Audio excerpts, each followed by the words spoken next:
Alors, je vais vous laisser ensemble. On va découvrir une image rapidement qui parle d'amour, forcément de mariage. J'espère que vous allez pouvoir décrire ça. Je vais faire lecture, si vous permettez. Alors, c'est une discussion entre un père et un fils. Papa, je veux me marier. Excuse-toi. Alors, papa, il dit, mais pourquoi? Excuse-toi. Je n'ai rien fait, ça n'a aucun sens. Excuse-toi. Bon, ok, je m'excuse. Parfait. Maintenant que tu as compris à t'excuser sans aucune raison, tu es prêt à te marier. Alors, voilà. Ah bon?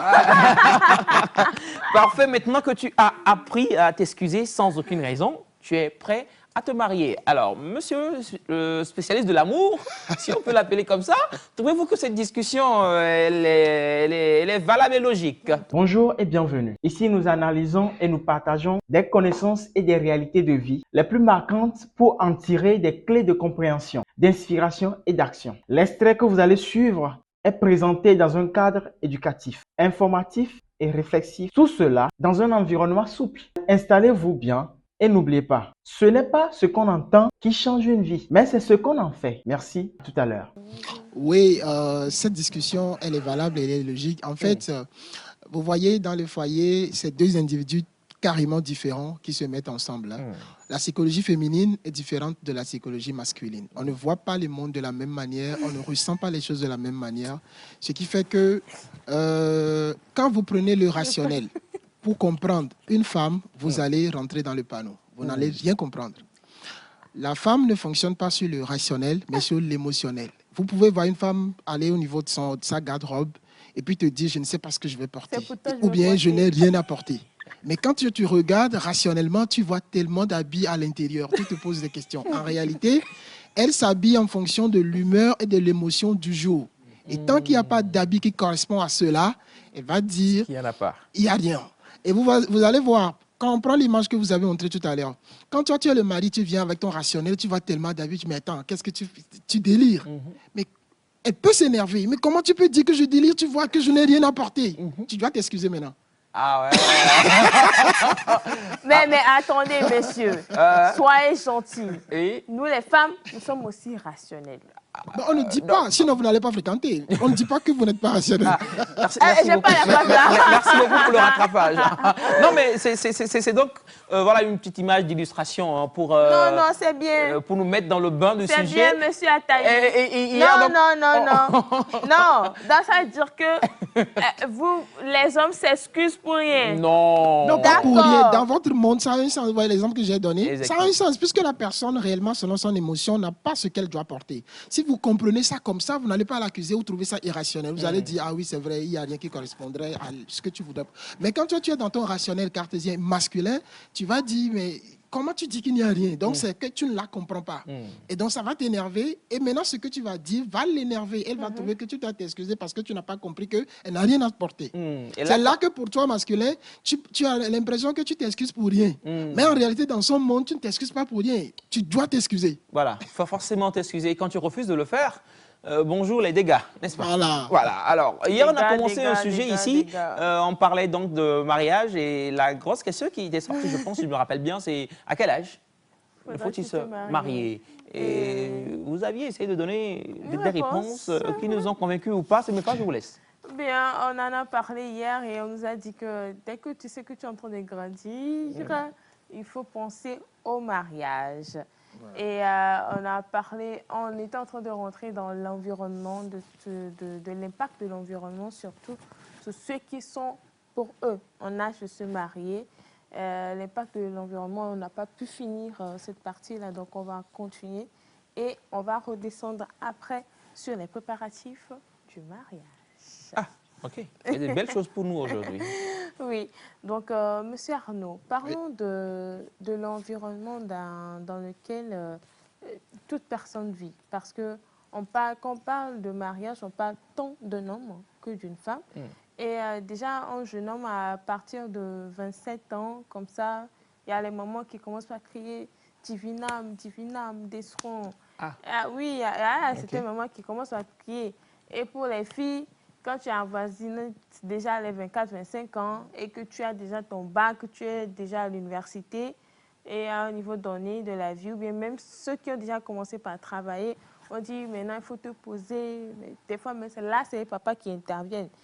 Donc, est-ce que quand tu as un environnement qui est tout le temps sur ton dos, en tant que jeune, puis qui te pousse à te marier, est-ce que c'est bien? Alors, hier, on avait entamé cette question et je disais que il faut d'abord comprendre cet environnement. C'est ce que j'expliquais hier, que les parents, en fait, le mariage, au prime abord, n'est pas l'apanage des mariés, c'est d'abord le domaine des parents. Et ça n'a pas disparu, même si on a connu l'évolution comme nous le pensons aujourd'hui. Les parents ont toujours cette charge-là, parce qu'un parent est différent d'un géniteur. Un géniteur, c'est quelqu'un qui met au monde. Mais un parent, c'est celui-là qui voit, qui fait tout et se sacrifice pour que sa progéniture connaisse la réussite. Et tant que tu n'es pas, parce que quand tu ne réussis pas, c'est lui qui n'a pas réussi. Et la réussite va dans tous les domaines, y compris le domaine du mariage. Donc, quand tu mets l'enfant au monde, tu l'éduques, tu le mets à l'école, tout ça là, c'est une partie. Maintenant, quand elle est en âge, une fille ou un garçon, quand il est en âge de se marier, parce que l'âge de se marier aussi, c'est une tranche d'âge, hein, au-delà de laquelle chaque chose doit se faire en son temps. Quand ce n'est pas fait dans le temps, c'est fait, mais ça ne donne pas vraiment tout ce qu'on peut peut-être jouir de cela.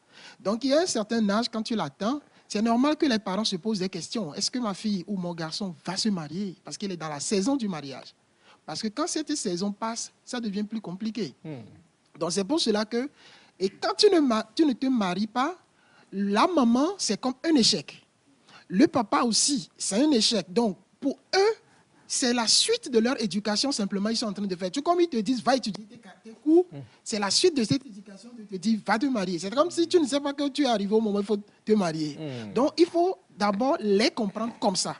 Une fois que c'est compris, vous n'allez pas prendre mal leur réaction et leur action à votre égard. Mais non, ce n'est pas parce qu'on te met la pression qu'il faut aller se marier, parce que le mariage aussi, c'est autre chose. C'est la partie là. Parce que les mêmes personnes qui te mettent la pression, quand tu te maries, pour eux, c'est fini. Ça dit que toi, tu viens de libérer leur pression. Maintenant, les problèmes de ton foyer, c'est toi qui les portes. Est-ce qu'il y a une fréquence par rapport à la pression que les parents peuvent mettre à un enfant, à un jeune? Est-ce qu'il y a une fréquence? Est-ce qu'ils doivent le faire fréquemment? Parce qu'il y a des parents qui nous suivent, il faut qu'on les conseille aussi. Oui, parce que vous voyez, dans cette affaire, c'est un volet de notre formation, nous y pensons. Quand, sur la question du mariage, vous formez seulement les mariés et que vous ne vous intéressez pas aux parents aussi, il y a un problème. Parce que parfois, dans le foyer, même les problèmes, c'est les parents qui les causent. Hein. Les deux peuvent être à l'aise, mais c'est la belle famille autre là. Donc, c'est le même problème. Quand les parents comprennent, j'ai pris dans mes deux réponses, hier et aujourd'hui, je me suis penché sur la question des parents. Alors, permettez-moi de venir sur la question des jeunes qui doivent se marier. Le jeune de nos jours sait quand il doit se marier. En réalité, il sait. Mais quand il n'est pas prêt, il ne pourra pas rentrer dans le mariage parce qu'il y a trop d'éléments traumatisants par rapport à la question du mariage dans notre société. Dans les temps anciens, nous ne connaissons pas les problèmes de foyer. Ce n'est pas que ça n'existait pas. C'est parce qu'on ne les mettait pas à notre disposition. Ce qui fait qu'on nous protégeait psychologiquement. Exactement. Quand il y avait les problèmes de couple, c'est les grands, les sages qui se réunissaient et qui résolvaient le problème sans que les enfants soient mêlés et sachent même qu'il y a ce problème des grands. Mais avec les réseaux sociaux, avec le fait que tout le monde parle de son problème à ciel ouvert et partout, sans le savoir, on a traumatisé des gens, on a provoqué des désordres dans les pensées des gens qui font que beaucoup aujourd'hui même sont prêts sans savoir qu'ils sont prêts pour le mariage. Parce qu'ils ont peur. Les gens ont cultivé la peur du mariage aujourd'hui. Quand tu écoutes, vous savez, il y a beaucoup de foyers qui marchent, plus que ceux qui ne marchent pas. Mais c'est que les foyers qui marchent, ils ne parlent pas. Ils ne vont pas vous dire que ça marche. Donc ceux pour qui ça ne marche pas, comme ils parlent beaucoup, plusieurs pensent que beaucoup de foyers ne marchent pas. Sinon, il y a tellement de foyers qui marchent. Il y a tellement de foyers qui marchent. Quand ils sont heureux, ils ne vous le diront pas. Mais les foyers qui ne marchent pas, étant donné qu'ils en parlent beaucoup, beaucoup de jeunes ont la peur du mariage. On pense que le mariage, écoutez, ce n'est pas sûr que tu seras heureux dedans. Et certains développent même l'idée de ne pas se marier. Si je peux avoir un enfant, c'est bien, je peux gérer ma vie. C'est des choses qui ne sont pas bien pour notre société. Donc la fréquence de comment les parents, donc c'est la compréhension. Quand les parents comprennent que le jeune aussi, c'est une pression. Ce qui est intéressant, c'est que le jeune, à certain âge, puisse discuter avec ses parents franchement sur ces questions. Parfois, ça rassure les mamans. Quand Tu leur dis, tu sais, il y a un garçon ou bien il y a quelqu'un qui est là, on est en train de discuter, c'est pas encore prêt, mais voilà. Ça rassure la maman. Parce qu'elle se dit, ce n'est pas que tu ne sais pas que tu dois te marier, c'est que tu sais, tu y penses. Donc, ça rassure. Mais quand tu ne dis rien, en fait, ils ne savent pas s'il y a quelqu'un, s'il n'y a personne, ou bien personne ne t'intéresse. Parce que quand personne ne s'intéresse à toi, en tant que fille aussi, ça fait un problème pour la maman. Donc, il se dit, est-ce que je l'ai mal éduqué? Donc, finalement, tous les hommes la fuient, tout ça là. Donc, quand tu la rassures que non, ça va, je discute, ça rassure le mari trop, enfin, le papa, lui, n'a pas trop. Lui, il est dans les concrets. Ouais, c'est ça. Mais ça dépend, hein, ça dépend. Ça dépend de quoi, ça dépend. Il y a des papas qui sont comme des mamans. Oui. Désolée, Ah ouais. mais je vous tire Des papas, chapeau. mamans. Des papas, mamans et des mamans, papas, je vous Oui, tire bien sûr. chapeau. Vous faites un travail excellent. Et donc, moi, je crois aussi quelque part qu'il y a certains parents qui doivent comprendre que quand vous avez des soucis, ne ramenez pas le souci vers vos enfants. Il y a des parents, quand la maman fait ça, va, il y a un ouais. Quand les papas font quelque chose, les mamans appellent, va, et que toi, et nous souvent qui n'y toi. En fait, il y a des mots que vous utilisez qui font Qui n'encouragent plus la qui fille, en fait. n'encouragent pas ni la fille ni le garçon. Par exemple, hein, j'ai eu un cousin, il a vu son papa taper sa maman, il s'est dit qu'il ne va jamais se marier parce qu'il a peur de faire la même chose. OK. Et il a plus de 30 ans aujourd'hui, mais il est bloqué. Mais il y a des trucs comme ça, en fait, qui se créent dans la psychologie de l'enfant, dans l'esprit de l'enfant, du fait que l'enfant se dit, ah, ce n'est pas la peine de faire ça. J'ai peur de reproduire la même chose, mais j'ai peur que la même chose qui est arrivée à ma maman m'arrive. Même si tu trouves quelqu'un qui est vraiment magnifique, waouh, tu verras toujours un blocage, en fait. Tu verras toujours un truc qui va te faire comme si... truc là. Donc, c'est à cause de ça qu'on a mis cette question sur le plateau aujourd'hui pour qu'on puisse dire aux parents aussi de faire ce truc là. Vous avez une question? Alors, monsieur Ulrich, avant que vous ne réagissiez, monsieur Akapo, dites-nous, vous êtes jeune, forcément pas encore marié, vous me confirmerez? En couple? Voilà. En couple? Pas encore. Pas encore. Un cœur En à couple? prendre peut-être. Un cœur à prendre peut-être. Il a Regardez dit bien la pas caméra encore parce qu'on ne aussi, sait hein. jamais. Parce que vous savez, on a suivi partout dans le monde. Un cœur à Alors, prendre. j'ai une question pour vous rapidement. Je me dis, vous êtes jeune, forcément, vous avez aussi cette pression-là des parents. Si oui, comment gérez-vous ça? Il a ma pression. La pression, pour l'instant, je ne l'ai pas encore. Hein. Gloire à Dieu. Peut-être que mes parents me voient comme le petit Benjamin. Donc, Ah oui. la pression. Ah, vous êtes on Benjamin. Tout à fait. Donc, Ah. pour l'instant, je n'ai pas encore cette pression, mais ce qui m'inquiète quand même, c'est ce dont mon cher monsieur nous parle, hein, Ouais. c'est-à-dire à quel moment on a le déclic, ou bien ça vient naturellement. Quoi, de le se déclic dire, de se le marier? déclic de... Oui, De se là, décider de se c'est le bon marier. moment. Bon, parce que pour l'instant, même si je n'ai pas la pression, moi-même, je ne me donne pas la pression. Donc, je ne sais pas, pour le jeune, est-ce que je dois m'inquiéter de ne pas avoir cette pression-là? Ah ouais. On va donc l'ausculter en direct. Oui, Monsieur oui. Akapo. Il faut avoir copine avant de dire, il faut aider. Hein. Ah ouais. Non, mais vous savez, la pression n'est pas trop forte pour le garçon parce que le garçon se marie quand il veut. La femme se marie quand on lui propose. Ce qui fait que... Attendez. Ah, vous ne pouvez pas lâcher une si grande bombe Et puis passer comme ça. Ce n'est pas Il y a- possible. Même quand on parle de la crise des constitutions du pays, ben, on Mais prend un peu quand de même. temps. Monsieur, Revenez sur la phrase. c'est côté de la femme. Parce que, vous voyez, lui, c'est normal, on ne lui mettra pas la pression parce que c'est un étudiant. Et s'il se marie, ce serait une charge pour la famille. La famille ne le fera pas. Mais une fois qu'il va commencer par gagner de l'argent et qu'il aura des entrées permanentes d'argent, c'est là que la pression familiale va commencer. Parce qu'on va se dire, si on ne te case Dépêchez-vous. pas, tu risques de dilapider l'argent et de devenir, c'est-à-dire de ne pas être un bon fruit pour la famille. C'est en ce moment qu'on va te mettre la pression, éventuellement, si ça se met dans votre famille. Maintenant, pour la fille, tu peux être en âge de te marier, être prêt pour te marier, mais s'il n'y a personne qui vient t'épouser, tu n'iras pas épouser un homme. C'est-à-dire tu n'iras pas aller doter un homme. Donc, c'est quand on te propose le mariage que si tu es prêt, tu peux dire oui et te marier. Mais le jeune garçon, quand il a les moyens et il décide de se marier, c'est vrai, il peut ne pas épouser celle qu'il veut. Mais s'il décide de se marier, il a les moyens, il va se marier. C'est ça que je dis que le garçon se marie quand il veut. C'est-à-dire qu'au-delà du fait qu'il a les moyens, maintenant quand il veut. Maintenant, la femme peut avoir les moyens et tout, mais sa seule volonté ne suffira pas. Ne pas avoir ce déclic-là, ne pas avoir la Mais volonté, voilà. ça doit durer jusqu'à quel âge? Non, la volonté dont lui parle, c'est pourquoi j'ai dit ça, se comprend à son niveau dans la vie. Il ne peut pas tout de suite se mettre la pression de je veux me marier. Mais quand il commence par gagner de l'argent, d'ailleurs, quand le garçon commence par gagner de l'argent, ce n'est pas lui qui... C'est-à-dire, ton environnement va commencer par changer. Il y a les filles qui ont des flairs que les hommes n'ont pas. C'est que quand tu vas réussir Les filles le savent. Quand, tout de suite, Donc, je n'ai pas réussi, quoi. Non, c'est pas ça. Elle ne le sait pas, je n'ai pas réussi. Non, monsieur Riche, c'est pas ça. Ah, bien non, c'est sûr, pas je encore fini. comprends. J'ai pas encore fini. Monsieur Riche, Alors, ce que je Apparemment. veux moi, dire, ça, Oui, continue. ce que je veux dire, c'est quoi?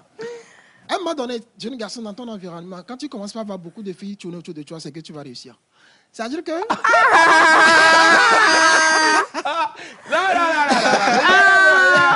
mais ça, t'as eu, mais le peu Ça dit que... Tu vois les mouches quelque part, c'est qu'il y a... Il y a, Il y a des bonne choses, il y a chance. du secret. Ok, donc... Quand tu vas commencer par travailler, en fait, sans même que tu parles, tu verras les filles se proposer, c'est-à-dire se proposer dans ton environnement et ça va te réveiller. C'est là que l'idée même va commencer par te venir si tu ne l'as pas encore. Que, il y en a parmi elles qui vont t'intéresser. Tu vas commencer maintenant par dire comment je peux être resté avec celle-là. Celle-là, tu vas penser maintenant mariage. Donc, le déclic vient quand tu atteins la situation sociale où tu dois avoir le déclic. S'il n'y a pas de blocage psychologique, parce que tout de suite, là, tu l'as dit, hein, quand on te traumatise par des événements qui ont fait que tu as pris la résolution, bien tu as un blocage dans le mental, ça c'est encore autre chose. Moi, je parle d'une personne normale, naturelle. Garçon, quand tu arrives, c'est comme les filles, c'est que chez elles, avec l'évolution de notre société, ça se produit au moment où elle n'est pas encore prête. Parce que il y a un âge où beaucoup de garçons tournent autour de toi. Toutes les filles l'ont expérimenté. Même celles qui disent qu'aujourd'hui, il y a moins de garçons. Il y a un âge de la fille, quand elle l'attend, il y a beaucoup d'hommes qui lui font la cour. Si notre société n'est pas comme elle est maintenant, c'est l'époque où on les mariait dans le temps. À cette époque-là, où tous les hommes viennent, et c'est parce que c'est l'époque où s'il faut faire la dot, là, on peut faire du surenchère facilement parce que tu n'es pas seul à venir. C'est une compétition. Elle est dans la fleur de l'âge où tous ceux qui vont venir sont intéressés parce que la beauté est dans son paroxysme. C'est quand... Or, à cet âge, elle n'a pas fini ses études, elle n'a pas encore... Voilà, donc tu ne peux pas la marier à ce moment-là. C'est pour ça qu'aujourd'hui, on est dans les contextes où la fille finit son cursus scolaire à un âge où la beauté commence par décliner. Elle construit. Si elle s'y connaît, elle développe la beauté intérieure parce que les hommes matures aussi savent qu'ils ne vont pas se contenter de la beauté physique. Donc, ils ont besoin de caractère des femmes pour pouvoir tenir le foyer. Quand elles le construisent, là, ça permet de pouvoir se marier. c'est bien. Ah, c'était lourd. En tout cas, je pense que vous avez votre réponse. Oui. Hein? Ah non, laissez l'odorat de la petite Armande tranquille là. C'est mieux, non, Armande? Donc, du coup, on a compris que pour rentrer dans le mariage, il faut être prêt. Il y a une marche d'âge donné. Et quand vous êtes entré dans cette marche-là, il y a la famille qui est sur votre dos.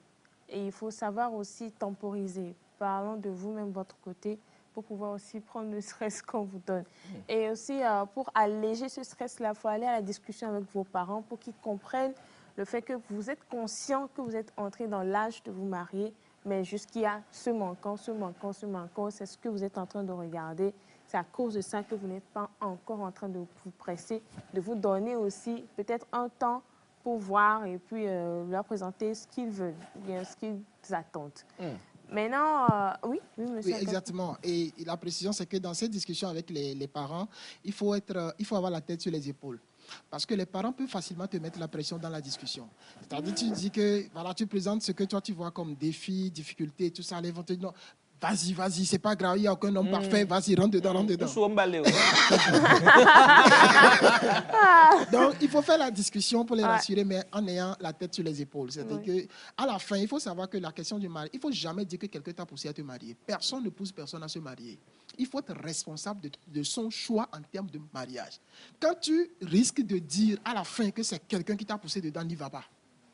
Il faut que tu sois toi-même entièrement, totalement et complètement responsable du choix que tu as fait. De sorte que quand il y a des problèmes là, tu gères seul.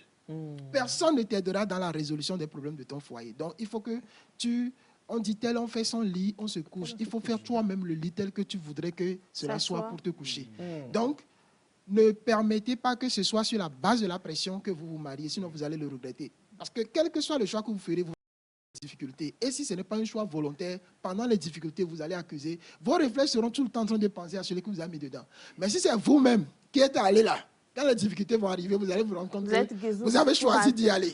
Et là, vous allez pouvoir lutter par tous les moyens pour s'en sortir. Ceux qui sentent la pression, on m'a mis dedans, ils ont la tendance facile de vouloir divorcer. Quand il y a les problèmes. Super. Parce qu'ils se disent que si c'est moi-même qui avais fait le choix, je n'allais pas être dans ça. Mais s'il avait fait le choix, il sera dans ça. C'est en ce moment qu'il va comprendre que mariage, là, c'est mariage.